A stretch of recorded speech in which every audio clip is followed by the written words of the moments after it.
I guess kind of what were some of the big leadership aha moments you've had as you've moved into from rep manager, now you guys are owners? Like what were some of the big aha moments you've had over the last couple of years trying to like build this thing? Brian, what do you think? I think just taking on like a full enterprise, like you don't understand really what goes into it until you're in it. And by the time you're in it, it's too late. Yeah, like, I don't want to have to pay attorneys and I don't have to do that. If you knew what you would have to do starting the journey, you probably wouldn't start. So it's almost better to go and going blind. It sounds like pregnancy, you know? It's kind of like, if I knew that I had to push this thing out of me and all the things, would, you know, right. Like, that's why I'm like, I'm so grateful to be a dude. If you knew what you were getting into. Be hard. Yeah. Yeah, so what have been the biggest like eye-opener things running into the entrepreneurial world that you're like, red flag guys, just so you know, heads up? I think I think having grit was definitely one of the things that you had to learn starting a business, is because, you know, I think a lot of us think that, you know, we're running a team for a big company and we don't realize like all the systems and everything that company offers. And then when you go do it on your own, it's a completely different environment when you have like no tools or resources whatsoever. Makes you appreciate all the like small, minor little back-end processes that have been put together at the big dogs. Exactly. You're just like, oh, I didn't have to think about video editing and training platforms and payroll and accounting and budgets and, you know, it just starts to add up. And every time you think about those things, you're like, I either get to do it or I have to pay somebody to do it. And then paying somebody to do it costs money. And then I have to babysit and train them how to do it, because then they're going to do it how I want to do it, nor do I even know how I want them to do it. It's like... Exactly. Yeah. What else? I think a lot of people just think like entrepreneur, you dive in and you're like, oh, I'm going to be running a sales team. But you're not. Like, you're a sales manager, a payroll accountant, you're in insurance, you're in fleet management, you're in all these different things that you just don't think about. And so kind of like you said, it's like at a certain scale, it just doesn't make sense to put in that time, energy, and effort without like trying to go big. Yeah. So that's what I was saying, is like when you get into it, you're already like knee deep before you realize what you're into. And then it's like you're either all in or you're all out. Yeah, there's probably a point. I think I've seen most business owners get to the point where they're like, I either just go back to being like small and just rep and just keep it super lean and simple. We just run out of our house and make it happen. Or we have to go much bigger for us to actually make money and do this right. You always have that thought that you're like, I could just go knock some doors right now. And that would be such a sweet relief. Yeah. Compared to like some of the stresses that come with running a big company. It's like you don't know what you have until you have it. Like when you're a rep, you're like, oh man, I wish I could be in ownership. But then when you're in ownership, you're like, oh man, it would just be so nice to go knock a door.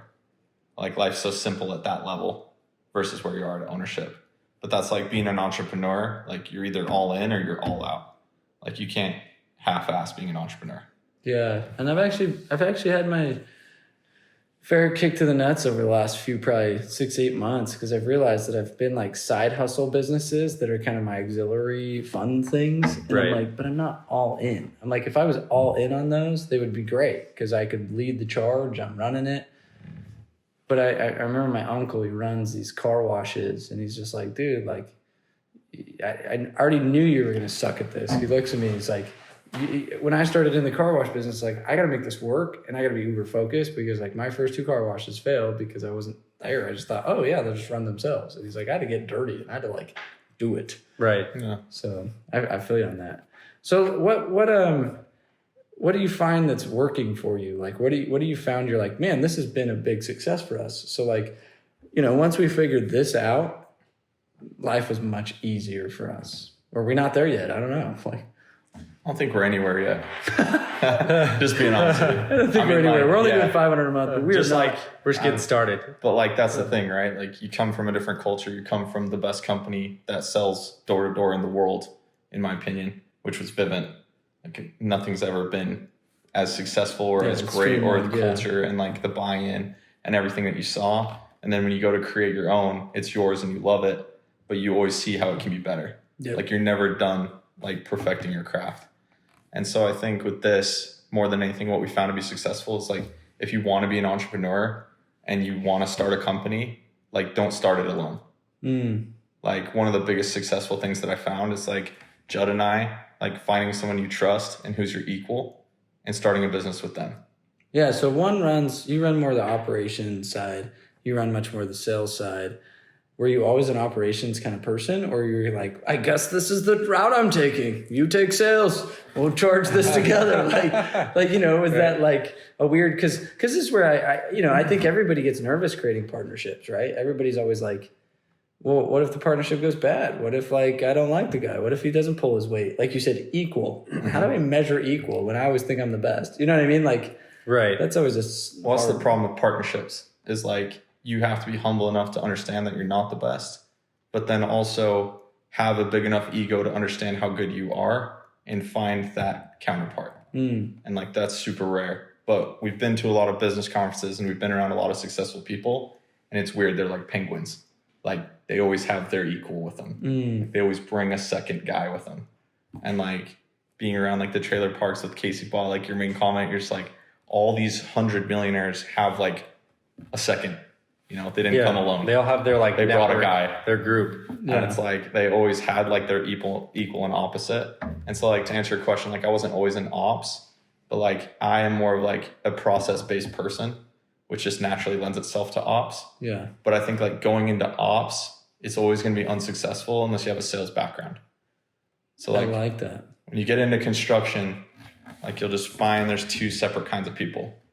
There's like people who are construction people, and then people who are construction people with a sales background. And like, you're a sales company no matter what overall. Like whether you think you're a roofing company, a solar company, or whatever, you're a sales company. And so you always have to have that background and that grounding in order to grow an operations arm that can keep up with 500 sales a month. Yeah. Because if you were to think of just the operational side, it would be completely overwhelming, like a giant tidal wave. But if you can like work backwards from like how a sale works to how it gets installed, that I think is really where you can start to define and create processes that are better than what's come before and that are different, that can make you unique and grow an organization. Because like, why work somewhere over somewhere else? It's like systems, process, and implementation. Yeah. And the only competitive advantage you have is speed. Love that.